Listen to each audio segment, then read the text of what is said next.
Elizabeth ofoswe jare ede atuja se abino ayekrado se ebano garment industry ye ewo yemaimu a obeso masene ama omadwuma no etimi akọ enkan wei ene nsem bi eka ho ene wie ye de ba beso mo seprem to breka se ebo midin ene abna be yi nyano afe ye fiti yensem no ase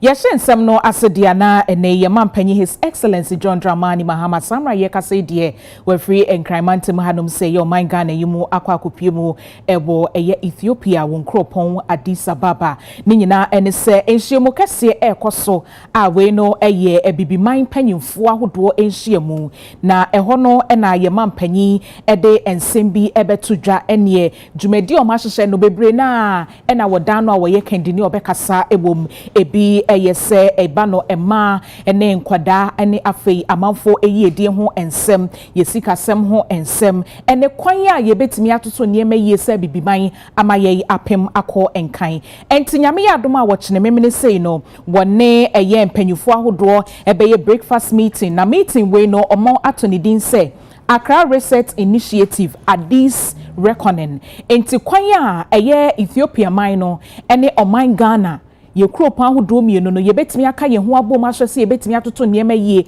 ama kro no etumpon na aboa adehye asetene mu ensem eno enkoda nchenso ye mampanyi ene eye ebibifo mpanyufo ahodo a omo abene yie ewo nwume ahodo mu so betwetwe nkomo ahwe kwan a ye nsoso no obetimi apre eniema pa ede ama ye man Ghana afen nsoso no oba apanyi a wodi kan ewo ye memo Mrs Lodina Dramani Mahama ensoso dwumadie eyade a wodi mu akotene yie papa wono so ene eye aba panyinfo a omo ebibrem hanum sei no so ebedi ahia na omo so kwan a omo nimdie mu no ombetimi aboa ma bibiman tumpon no eno so etimi akoso na sa enhyiemu we nyina no eba awie yi anyame ya adom a adwoada February bosome da etoso dunsia ene ebehwe animu se mampanyin ne ne hokani ebeba bepie mu ewo Ghana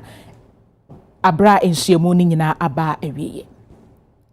Yetwa yensem no eswa na eyema panya bedi etre Her Excellency Professor Jane Nana Opoku Ajamai wone ema adehye ahodo ewo yemeyimu edi ehia we no eye Greater Accra Market Association omunhyiemu gamafo enhyiemu we no de efa etoso eduosia enum 65 ne hono ena wodi tu dwa se eye Women's Development Bank a wo share se omoba abemu a obehwe amano aba na aba beboa ema ewosika asem no wose nyame adom eho tutuye no omawie a ne science enche bia ebeye adwuma na Ghana ma etimi enyamoa Uyemra President Papa B John Dramani Mahama Yes Papa Yes pesa ya bro ye mami na kwadifo na emwale ya bank ne yakọ omo boy binu na yemu binu ensu yeso enti ye yankwa sisa ye de mayen osemase enune Women's Development Bank na ya na binu bisa so banks na che yesa semra ba ya se ni so e ba nra nka mepe anamo bia wutu one tobo ewo intuye one sise no me ya one hwe ye na nko ya ma sise ye du achire pa na enye se nkwa na service ye se office na nkwa ni eni baby na yo to ade ojum no no nka ho a na ade no sise le san so no ti na wo ye ente so ba yo yesusu ya ekwa bi ofaso eye sika edisika samu enkobo wojanu no omu nyina mo kan eno akwa ye workshop ennesura workshop ni ebewi 2-day workshop for Women's Development Bank and a finance officer so atiase ono susu budget already we shall na yesusu ye omubi Women's Development Bank ya budget no ka enti enche bia go beti enka na eno sunya kana ko bia benya bi dem ma chance de bia na manasa sunya botre mai ya be no kakra ye be bia progressively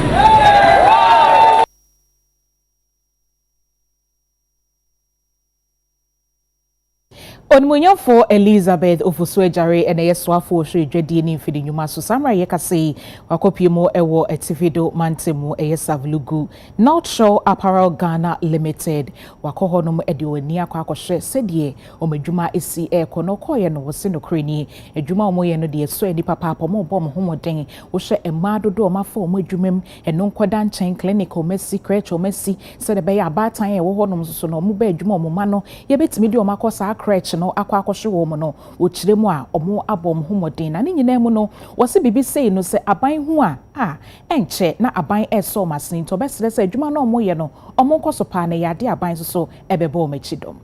me ba e mani age kese pa efise ehefe adan no so ye de wode kɔ abrochi ba bia de kɔ toto ho a eyeye de okɔ Germany a obehunu bi na e wotamale ha kama na de me fe no se omus kire nkwala na de ye omakofa expert omaye garment na che fi wiase afa na nyina omo amedu ho mo kira de obi aye garment no 40 years 36 years into experience no wo ho eno mato mbo mo kire ye mabawa na ye mrante no se de ombe omadwuma garment de ma me pe wo ho ayera mahama esi eni animu na mra ne se etimi for dipa bebre kwa na ohwe dipa kro ma form se esi omo kire omadwuma ya omo yakobe 3000 enti omo training omo ya no omo training bi ka ho saa na ekọ omo be run 24 hours enti wo hwa enipa ebe ye adwuma wo ha no enya agro kra nti eba saa no ana se aban so ye so omasene na omo timi ye ni ye na aban na Ministry of Trade Agribusiness ye agency exim mu e dia so omasene apejo omadwuma no se be ya ombetumi ayi ntentem no mafa ye mante ne baba wa ne dodo na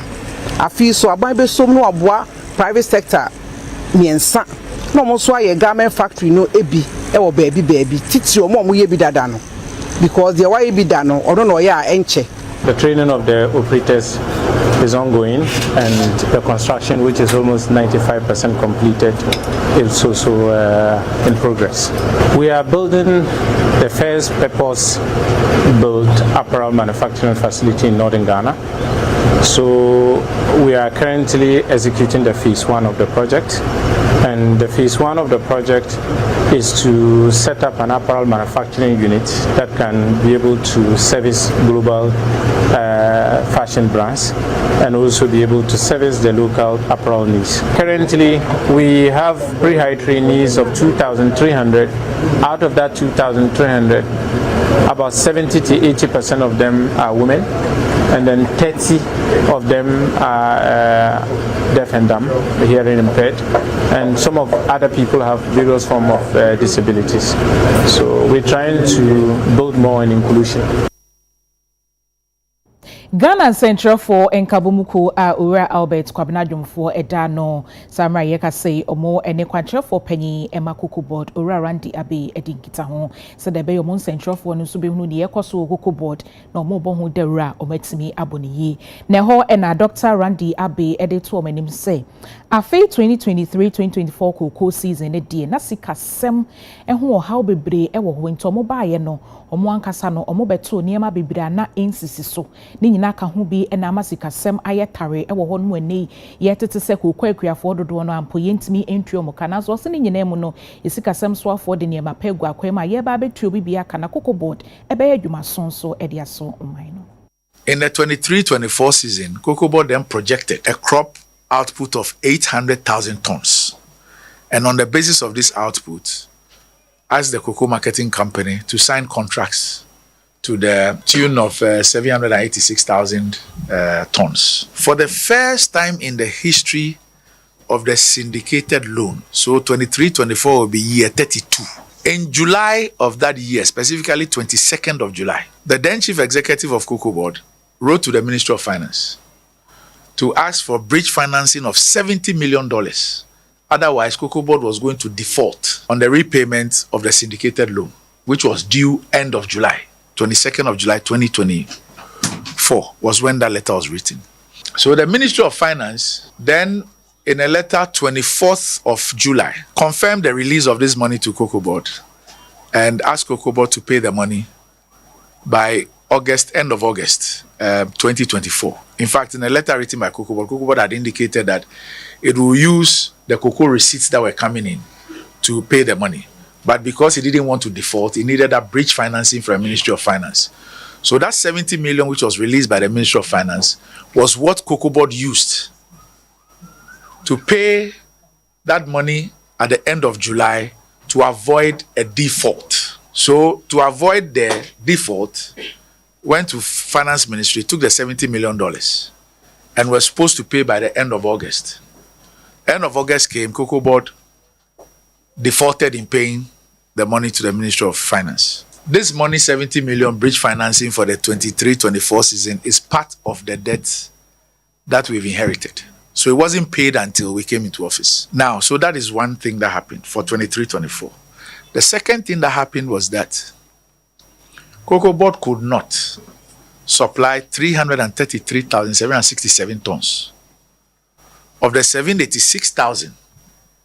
contracts that it had signed and used that as a collateral. And these contracts were sold at or signed at an average of $2,661 per ton. So you clearly could see that Cocoa Board was in financial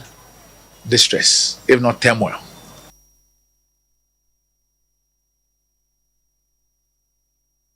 Onimonya for Matthew Nyendam eneye kwandai mrashebejeni wo mrashebejefie no wodi tudwa say die betimi aboa ma adehia omo edi akoniaba na so mo favota lake so etukwan no ebetimi aboa mo bambonsem akoyie NC benya marine police eye abambofo a omo ye omadwuma ewo ensuo so woso wo hwe akwanhia adehie enya ewo vota lake no so abro mu tukwan hodo na ekosoro papa na ha adwene nti eno nko ne ade ebetimi aboa amasan akwanhia no abafom asem ni sia ena eka ho asam eno no moaye questions are obusa say kwan be so ne yemfa me feel say yamma ya adwenko river transport ho we pay attention na yedima road transport yedima air transport by road transport friends and lake transporter ya adwen hye dan yeden eni ho nti aban no ene Volta River Authority me feel say esi penkrofo bia on monitor the movement of these boats or canoes because it serves a lot of people. Ofa enanameka dambai sei oko krachi oko yeji nipa dodo amofa sansuo no so a omo yusu lake ana say friends and boats ana canoes no omo dodo also but omo kwa enam say eye individual business ntino abaya dwene ho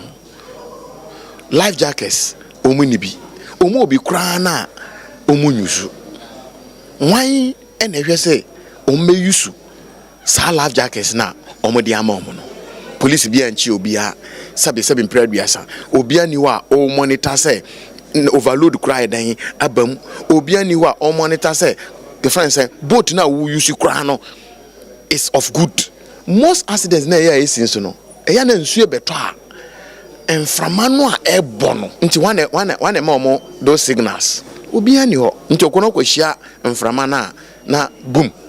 na accident aba then a lot of people will die. Ye yi omu wi na afre na dumu na president akoho na minister akoho na sabio kakra won nsam na wakoyi ama anipa dodo no so ayeden omu awuko. So I think that way na yedima aviation na ye mo weather forecasting, weather all those things no yedima lake transporter ebeboa and e pe police for so marine police say lake police just like I said no and also bar ebeboa then life jackets na nkasa no they should make sure that they provide enough life jackets and the people are using the life jackets. Nkane oswafo abedi ekira na wo hwensase ene oboade ne paso onimunyamfo George Miriku Duka edensembi atudwa wotremu se NDC amanyoku no ansa na omoba abenmu no omohye bebre so omoba kokobuo omobetum galamse omobeso ano chese ombete nete ena wotremu se omoba ye afi ba ko nie kokobuo ntum omokaye ene galamse ho nsensem ne den pa ena ometimi ayafa ho. Mama constituency my name is all over. Oh yeah, all over. Since your bonds are paying soon more. Until now, arrest no. Since arrest no way, they should deepen it, intensify it, because we create impression be the galamsey or kodo Ghana bia emrekudu kanori nti ba nyina nchi wo nyina na bia hu de emrekudu kanori to minus to one hour illegal mining they must be arrested you they ane na emrekudu kanori na wana nori nti se no kwano ye pede no kwano dezi ti se mnya banim na ka chem de o mezabana akobado na mare galamsey mnya banim. Into those who are mining illegally must be arrested. Damina yelka si Sierra NDC mama wonfa kutu papando na wonfa promote galamsey na ochina wakade ibi na oreye you are in government what's it say ya bana wo we party na wa benuma botum the 2 weeks that solve illegal mining dam no kache na bana went to one for 2 weeks you know obi nyansa dam na sabia NDC fu kache the wo be afinyo ana mining no kodo na nkodo say ehwe Ghana yen koko nsama na ehwe hihye papa na ezegwa kwanima area na ehwe ma NDC fu be ya worry ya oye yitumpo ma feri mpa ma won oye me feri ma won because it takes some okay for koko kwafo na ehwe vice award man na chere koko kwenyi sabi ondom party biara o te ho na sama obotomon na so koto wie ya mo za ye ni ogizi de obadama na koko kwafo bezi yawo ti mesre de Ghana fo wonhwe ma koko kwafo ma hawa worko ateti a wozo wona afem oye akohisama wezi a kire hon na ndada wezi a kire hon ma ende koko kwafo ogu dam subani mu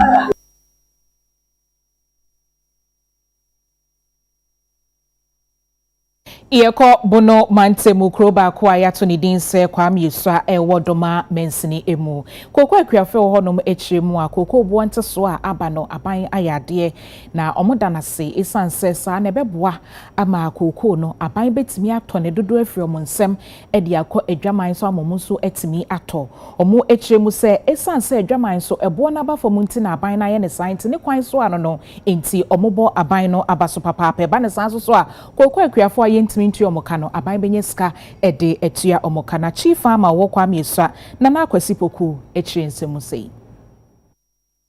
setia no wateso a senia enye too much no enu mom ne yehiasem be se enyina nim ne asi world market a omuto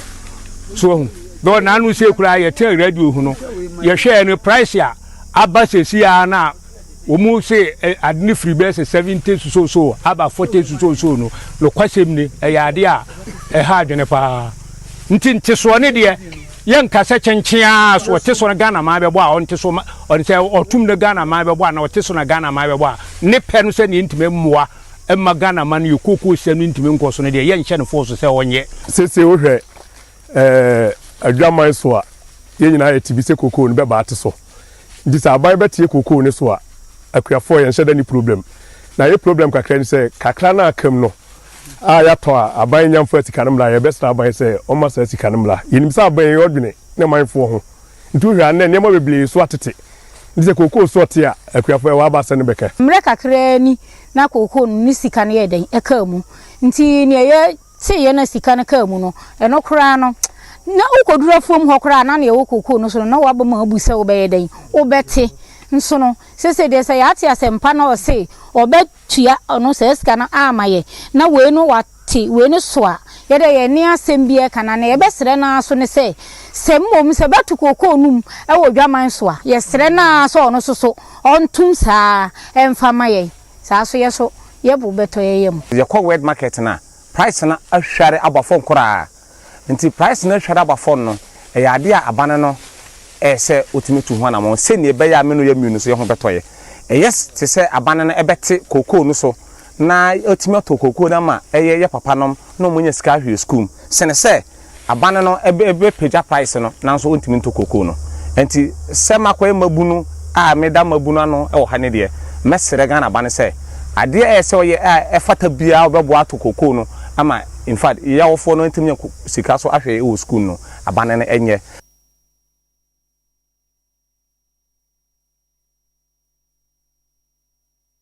Ente so nsensem ya so nti ye ko atoye tifidumante mu akwakotie de hon makuafo ne nso eka no matter so na ya ba ko no medical ton dada na de plus na odi ton ese ultimate class for no ye de o mutim di twa eka eni kwan se krachi na karu kuku na si obe boso men 9 na ve ya tikuku so ase matikuku so me tiska no so ama sa de ye ntia ase in fact me tie ne de me yemo shebi because am wayen esanse na yenim say aban no be bo akuafo pa ba bia ba be dure die makuafo no yensa asifo wo da anya hwe kura pu no akoma e 30 aso ene hwe bia ba be wie ye enti koko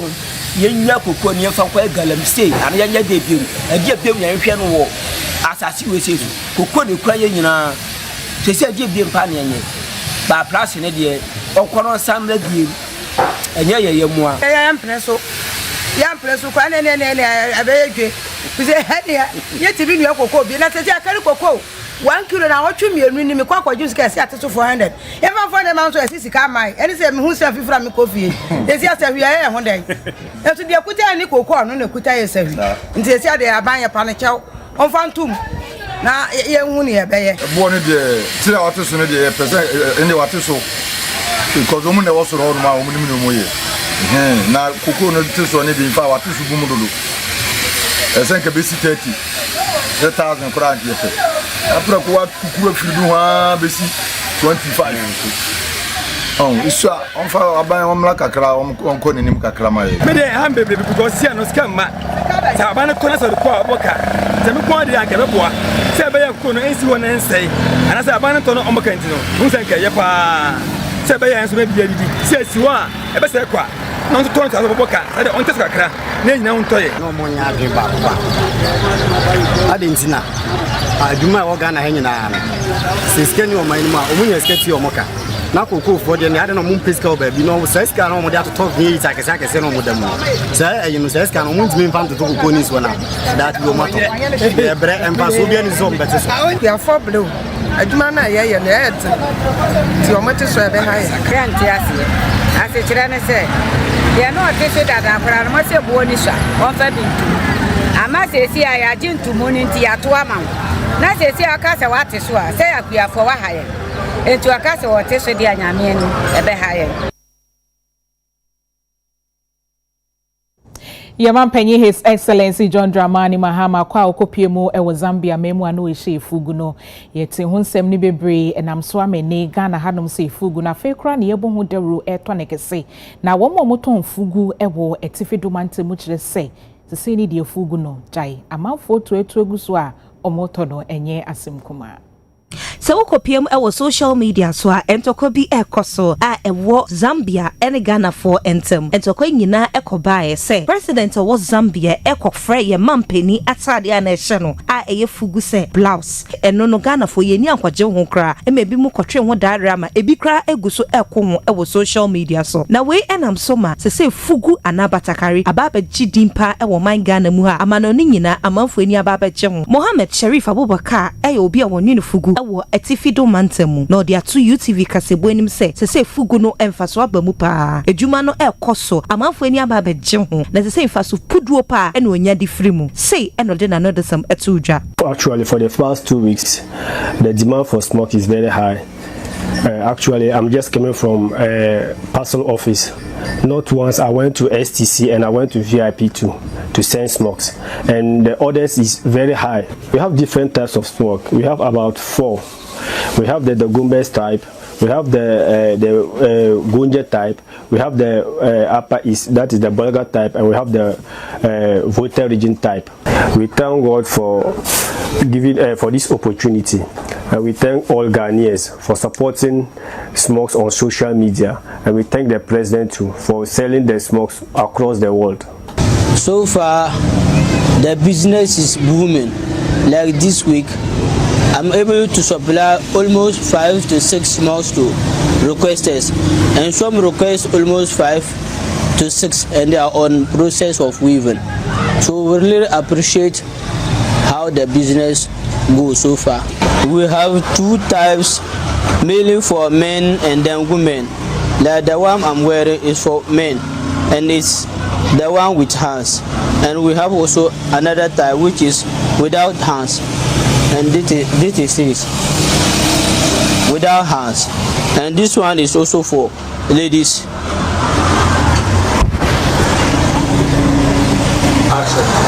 The one that I'm holding is for those who are using it for cultural dance, and as you can see, it's big, and the hands tree is big, so that they can use it to demonstrate the dancing. Asante mantemu atena yekese a omohwe ensuo ne enyinam kane abo ntoto yeso ede atodwa se nyame adom sika dodo ana ewo ekemu bebro 80 million Ghana cedis no omonsa etimi aka ede ama ensuo ne enyinam kane adwumako ni se de be betimi aboa ama omonso etimi asomoman no eye. Ensemi nyina beto dwa ewo 2025 performance review naturally say adwumako no ebu enkompo ehwe wachi say afi 2025 sen kra na wadwumadie no ekoye ewo Asante Mantem enumu ena PURC omo office no pani okasade mo mekire PRO ewo Asante Mantem ora Richard Asiedu ekire say sa wo hwe afi etwa mu na adwumade omu ye bi pa electricity post nko a mako aduenu baako ena de na asai no omode afoforo ekosa nan we kan ho manipa bese empim dunsia ene ekire edu enenya eso emfaso wose 2025 eniema office na ye ene de na ya kese pa ede mfaso ebre Electricity Company of Ghana Water ene omanfo nso a omode enyinama hoden ene enso edi dwuma ewo Asante Mantem afia etwa mu 2025 no PURC ejina na nemu enya complaints mako 1599 and as a 1,600 angnesa. Na yetimitwa SF resolve mu 1,326 with the back abupemu a year or hamu abupen ejo watwemienu akiri ponko 82.9%. Na oshe complaints ayenya 2024 na 1,161 as against the about 2025 1,599 let us say ye 2 year who see was say bodawuro afa PURC one percentage of complaints about one echo epedia ne muko 27.4% or hamu abupen adonunso akiri pon 9 and ebeka 2024 there no it is also 2025 no ye hu say ye ko abodawuro edwom ewura trot station taxi stations about PURC on the road you say nkofo hawa enam so mo de bed ebedan commission no ebi o consumers ebejetia utility company de Ghana Water ni ECG sika sanka yamfa ye ho anjima command ni kotua egu kwa no sika 503,177 as a modu pay enam yenye ntan gina for ebeye nti sa sika ne kwan so mutua ye gina emra so twagu ya asese ano omo so fa omo hudi na empempi no nka abehwa anka yen consumers say ne yeden kan ya ne nso di dwuma ne ta ne ta bebo charge etia ECG ne Ghana Water no na last year so de ECG ne Ghana Water no ebo charge papa etia consumers a omo de omo ka omo ntua ano omo twa ayebo ache bidin na omo de ba PURC yen so yetimi gina ya na emoji sika million 81 million 862 and 851.04 eye sika pre opepepe edo watcho ba ko achi na PURC aya Ashanti regional office no itimi si nkonya egina ya enam yeso nti utility company say ECG ne Ghana Water enya ho mfaso awhwe enso a sebe na papa minor pipe best fana kenkete no eno nzo 20 ba ha em ye hwe resolve na major ye na ye kese pa no nso mienu ebedu ha em ye timi ye den resolve ya about 32,755 consumers na nya ho mfaso as ye dwumadi na ye di 2025 ho ba mfaso pa ye hwe se ye koya nim no 2026 nso ebe fana ntoma perfect. Ghana Water Company Limited ede adesreje sonko akọ amadehye omo miamia hodo bia ensuo ho akọ atwe na kwankyerefo panyi a wada adwumakoi ano eye Owura Adam Mutawakilu wuchire mu se eyare hosem na so ni nyina mu no mu gina mo na so epe ho pomesi bre na ban kwa de ato omani mu se omompe enso ano a ebeye afebo permanent one a ebetimi abo amada bia enso ebetimi aba amadehye enye bi ede aye de omo eye na wode nsem yi etudwa abra Ghana Water Revenue Enhancement Team no omo dan ne die co price na aban atiso no NDC government an sole keke an koti kukusu obo price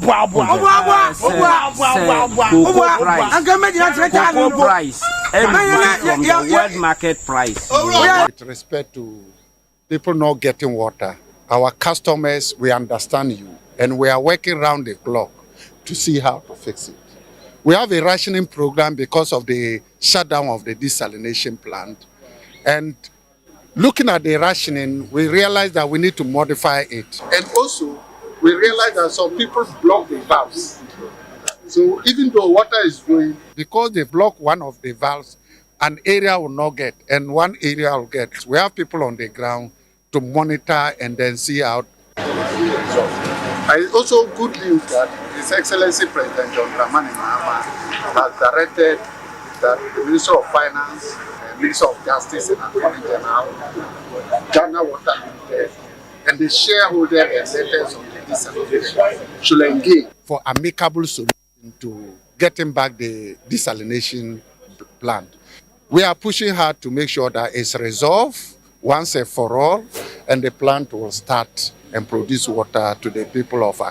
Teshi, Nongua, Sakumono, Spintes, Ladade, Kotopong, for all those places to have water. So I plead, have patience for us. We are working around the clock to fix it. Since the President Mama intervention of 4 treatment plants in Accra, and the last one was commissioned in 2015. Between 2016 and 2024, not even one plant was added to what he has done. So, if not for him with the 4 plants that he did during his first term, would have been in serious water crisis today. But we are not here to complain. We are here to work. And we take the responsibility, and with His Excellency and the reset, inshallah, the people of Ghana will have reliable potable water in Ghana. Thank you. Yes, sign a call Kobo and to so I say abano ne fifi mantemonso where for any casasi. Co price na aban atiso no NDC government an sole keke an koti kukusu cocoa price everything from the world market price $120,000 per ton $1,000 per ton. Na se she aban time cocoa ni baba tu papa bi kana baba tu papa bi $40,000 per ton bisa se ne ye to cocoa na $6,000 and $41,000 ya tisu amba fom ya di average na 25 which is $2,500 na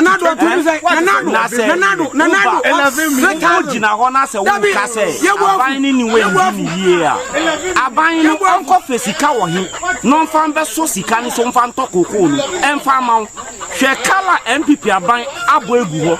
ene petrol abafom sa petrol ne di 1 cedi na to so na di tia UCD ke da ho enti se aban no na abafom petrol abafom ni anya be mi bi se da petrol e kala kotan wa ati so do cocoa price kala kotan wa ati so do petrol kala kotan wa ati so do reduce from $120,000 to $41,000 na se usi yen to cocoa no $3,600 na one kasa na wo kasa se mu your mind ba na se wo ye hwan aya NDC fu anya engineer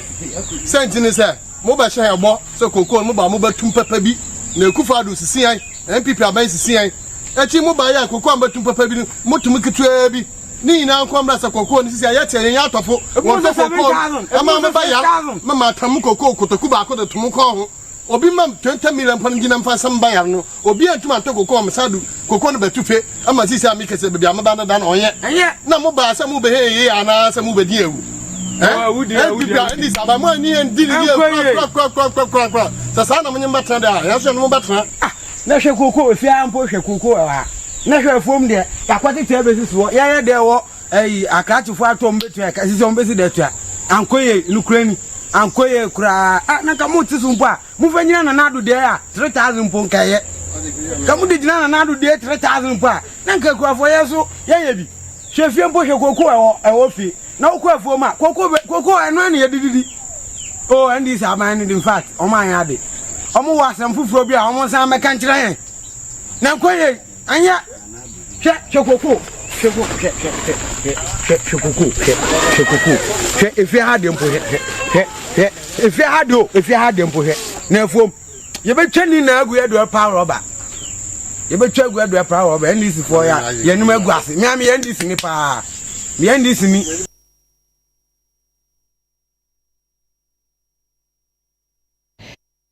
Sia omo ehwe ekwan sokosekose ho ensem National Road Safety Authority samra yeka say omo ate abeduko mo ba be nhwemu mapa ede afa ehyen a ye frɛ no Toyota Voxy ho na omehunu say Toyota Voxy ne se de ekokwan tenten no akwanhye etanya no ano ede nto bia no demu a oka ho asemanu nti eno matisa committee ne se de be yon betima ye nhwemu mapa ede afa ehyen no ho se eye se ekokwan tenten anase be kokwan tia ni nyina no omo de ho nsem ebeto edwa na kwantrefo panyi Emma National Road Safety Authority lawyer Abraham Amaleba Ekasai.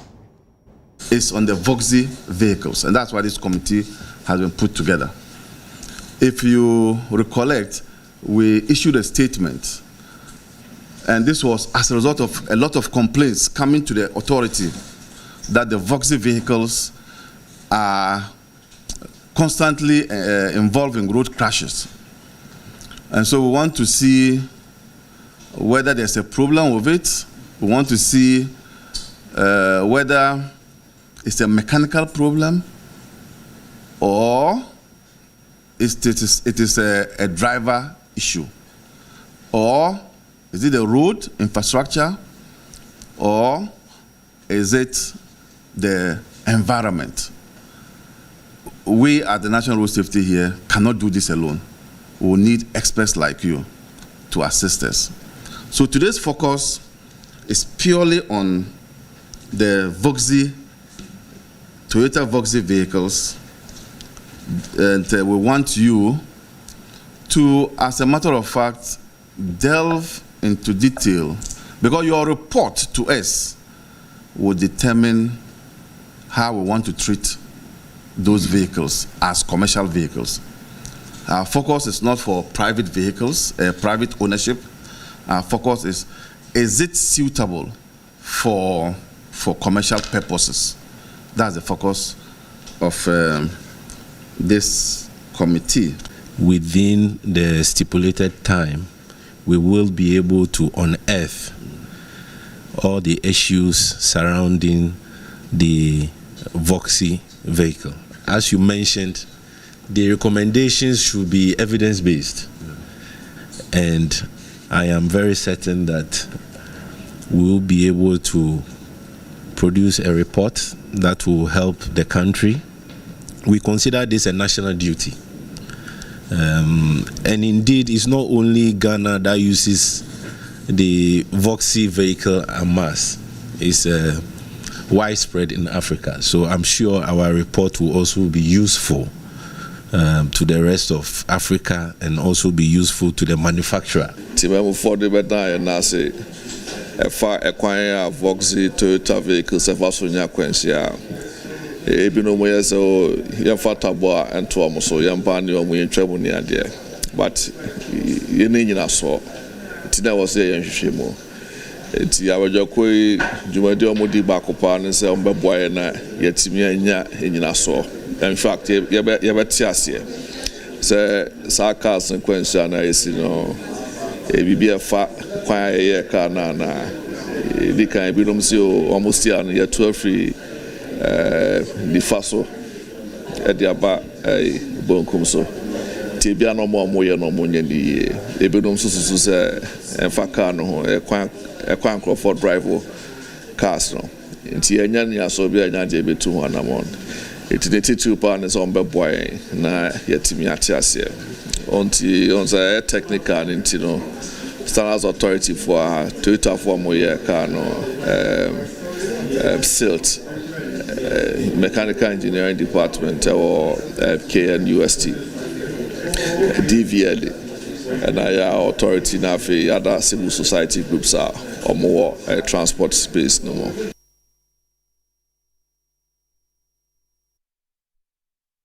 Ene eye amansen nyina eda yede esi hodom ama radio adwuma ye ewo ensentro adwuma yi emu na yedi na febia February bosome ne da etoso dumiensa na ene yi ewiase nyina radio adwuma no yenim se eba ye nyenne achepa yi na so still na egusu ejina ne naso esanse akwakoye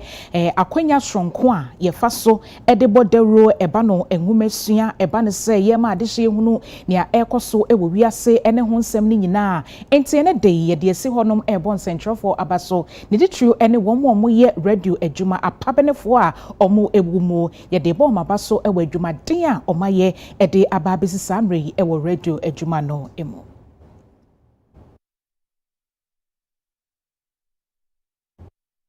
Na enewie ye ba betwetwen enkomo kakra nyame ya adoma wochna na dwumadie sronko a yato ne din se experience with Dinah Hamilton ebaso na yensa aka ma Dinah ewo hanom senti nyame ya adoma echna dwumadie no ye ne ba bedi enkomo kakra ede afa ho enewie mo akwa mama ya nyame adom ne mo mpa bompa chonso nyame adom ye da yesu ase ye da na se nyame adom a ejebo kwesiada na chese ye di ahyehyɛ so okay kwesiada na kwesiada so okay internet to enye chena ye kwesiada internet experience with Dinah Hamilton why no feel bebre ni na afiwe ni den na yenhwe animu afiwe ni ye ginyame ye di se ebi hu na ni onyam kese na one ne ma edi ahia afiwe team se dwell se ye tena nyame na ase ni age odom ye hira ni din na saa ho no na ayaresa ni ogie ni nkonimdie be ye nchefa. Okay, nti nyame ya adom akwasiada why mo na eba ntofo be ni ehwe omanim ade nyame ya adom akwasiada elder Dr. Kwasimreku ebeba Tego Sisters ebeba CC Beidou nana ya oforiata mensume won ho na South Africa ni amene ne ye ahaye eni elder Mreku no ntokozo mbambo ono kwa de nura eno obedru social media tenwa okoshia no kai wo airport that's nice obedru they say the obi aba think say elder crown so abedru okay so jumadi ni na ekoso yin but jumadi ni ye no two cities Accra and Kumasi. Accra ye kwesiada ebe ye 15th February no number pepe na ye shia ewo ICGC Christ Temple East na wotwe etoso ye the 22nd of February which is kwesiada ebe na wotwe and also ni ye shia Kumasi Church of Pentecost Bantama and also no numu sa ehonso me the elder Mrekuko me the ntokozo comedy Tego Sisters eko yes why hu nyina na yakọ okay inse ehon Kumasi de no we wo hefa but ye Pentecost Bantama okay 5 p.m. 5 p.m. Say Accra dia pacho no kumbe pepe ni apon okay obi na otwe ne fan mawie na mawie ye nche kra okay ene nyame ya adom akwasiada kwasiada ebe nkran de no e baso kwasiada ebe ye 15th February intimacy ye to ticket na ye bibi pacho ye to ticket to ticket obe dial star 725 star